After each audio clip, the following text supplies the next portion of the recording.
வணக்கம். இன்றைக்கி வந்து நம்ம செட்டிநாடு ஸ்டைல் காரக்குழி பணியாரம் பார்க்க போகிறோம். இது செய்யறதுக்கு நான் வந்து ஒரு ஆழாக்கு அளவுக்கு பச்சரிசி போடுறேன், ஒரு ஆழாக்கு வந்து புழுங்கல் அரிசி போடுறேன். இப்போது இதில் ஒரு அரை டீஸ்பூன் அளவுக்கு வெந்தயம் சேர்க்குறேன்.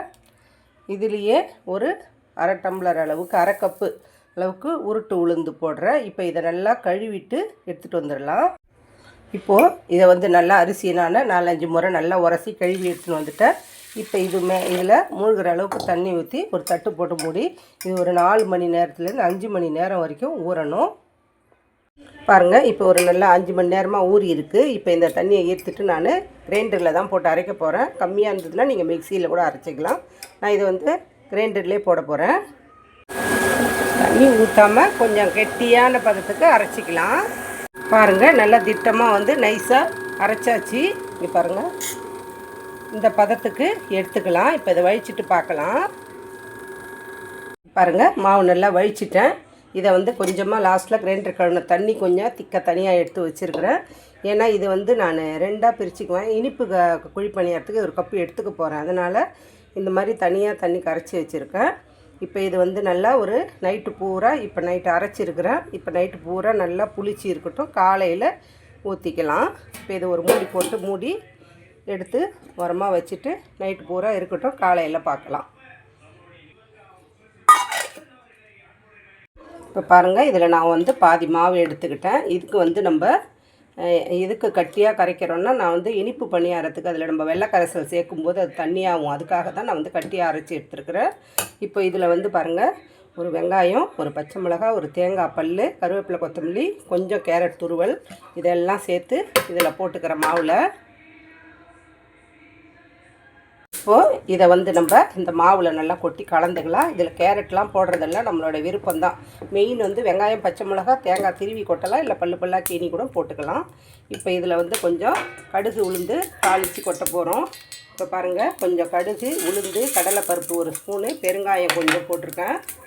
மாவில் வந்து கொஞ்சம் நம்ம மாவுக்கு மட்டும் தான் உப்பு போட்டிருப்போம்.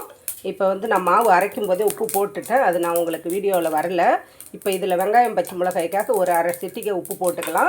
இப்போ இதில் நம்ம வந்து கடுகு உளுந்த தாளித்து சேர்த்துக்கலாம். பாருங்கள், கடுகு உளுந்து கடலைப்பருப்பு இது எல்லாமே நம்ம நல்லா வறுத்துட்டு பெருங்காயமும் போட்டுட்டு இதை வந்து நல்லா மாவில் கலந்து கொடுத்துக்கலாம். இப்போ வந்து நம்மளுக்கு குழி பணியாரம் ஊற்றுறதுக்கு மாவு ரெடி ஆகிடுது. இதுக்கு ஒரு கார சட்னி ரெடி பண்ணிக்கலாம். இப்போ இதுலேயே நான் வந்து கொஞ்சம் எண்ணெய் ஊற்றிக்கிட்டேன். இப்போ இதில் ஒரு 5-6 பூண்டு வந்து தோல் உரிச்சது சேர்த்துக்கலாம். அப்புறம் இதில் வந்து ஒரு பெரிய வெங்காயம், ஒரு 3-4 காஞ்ச மிளகாய், காஷ்மீரி சில்லி, சாதா மிளகாய் கொஞ்சம், இது எல்லாம் வந்து நம்ம காரத்துக்கு தகுந்த மாதிரி சேர்த்துக்கலாம். இந்த வெங்காயம் வந்து நல்லா வதங்கணும்னு அவசியம் கிடையாது, சும்மா ஒரு கண்ணாடி பதத்துக்கு வதங்கினா போதும். இதில் ஒரு சின்ன பிஞ்சு புளி போட்டுக்கிறேன். புளி சேர்க்கும்போது தான் நல்லா நம்மளுக்கு ஒரு நல்ல புளி, தக்காளி சேர்த்தாலும் கொஞ்சம் ஒரு கொட்டை புளி சேர்ப்பேன். அது விருப்பம் இருந்தால் சேர்த்துக்கலாம், இல்லைன்னா வேணான்னா ஸ்கிப் பண்ணிடலாம். இப்போ இதில் ஒரு தக்காளியை வந்து நைஸாக கட் பண்ணியிருக்கேன். இதையும் நம்ம சேர்த்து வதக்கிக்கலாம். இதுலேயே இந்த சட்னிக்கு தேவையான அளவு உப்பு போட்டு இதுலேயே சேர்த்து நம்ம வதக்கி எடுத்துக்கலாம். பாருங்கள், நல்லா தக்காளி குழைய வெந்துருச்சு. தக்காளி குழைய வெந்தால் போதும். இப்போ நம்ம அடுப்பை ஆஃப் பண்ணிவிட்டு இதை ஆற விட்டு நல்லா நைஸாக அரைச்சி எடுத்துகிட்டு வந்துடலாம். இப்போது நம்ம மாவு தயாராக இருக்குது. இப்போ நம்மளுக்கு குழி பணியாரம் ஆச்சுல, எல்லாத்துலேயும் கொஞ்சம் கொஞ்சமாக எண்ணெய் ஊற்றிக்கலாம். இது நல்லா சூடியாரட்டும். பாருங்கள், நல்லா எண்ணெய் வந்து காஞ்சிடுச்சு. இப்போ நம்ம குழி பணியாரத்தை அச்சில் வந்து கரண்டியால் எடுத்து ஊற்றிக்கலாம். இந்த குழி வந்து எந்த அளவுக்கு பெருசாக இருக்கோ அதில் 3/4 சைஸ் அளவுக்கு ஊற்றினா போதும். இதே மாதிரி நம்ம எல்லாமே ஊற்றிக்கலாம். இது ஒரு 10 நிமிஷம் கிட்ட வேகட்டும். இப்போது கொஞ்சம் லைட்டாக மாவு இது மாதிரி இருக்கும்போதே நம்ம வந்து இப்படி திருப்பி விட்டுறலாம். அப்போ தான் வந்து நம்மளுக்கு ஷேப் கரெக்டாக வரும், குண்டா. நீங்கள் இந்த பக்கமும் வெந்த பிறகு நம்ம திருப்பினோன்னாக்கா அப்போ வந்து சப்பையாக இருக்கிற மாதிரி இருக்கும், பஃபியாக வராது. இப்போ இந்த மாதிரி இப்போயே திருப்பி விட்டுக்கலாம்.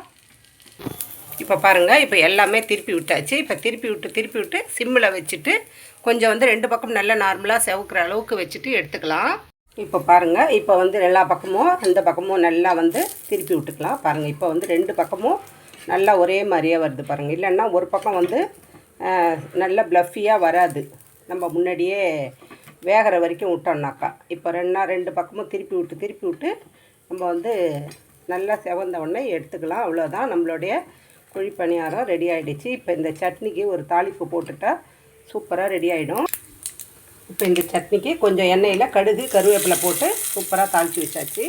அவ்வளோதான், நம்மளுக்கு இதில் எவ்வளோ வேணாலும் எண்ணெய் சேர்த்துக்கலாம். நம்ம கார சட்னிக்கு சூப்பராக ஒரு கார சட்னி ரெடி ஆகிடுச்சு. அவ்வளோதான், நம்மளுடைய சூப்பராக குழி பணியாரம் ரெடி ஆகிடுச்சு.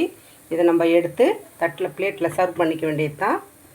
இந்த பதிவு உங்களுக்கு பிடிச்சிருக்கும்னு நினைக்கிறேன். பிடிச்சிருந்துச்சுன்னா லைக் பண்ணுங்கள், ஷேர் பண்ணுங்கள். கதம்பம் 2.0 சப்ஸ்கிரைப் பண்ணுங்கள். பக்கத்தில் இருக்க பெல் ஐக்கான் அழுத்துங்க. வாழ்க வளமுடன், நாளும் நலமுடன்.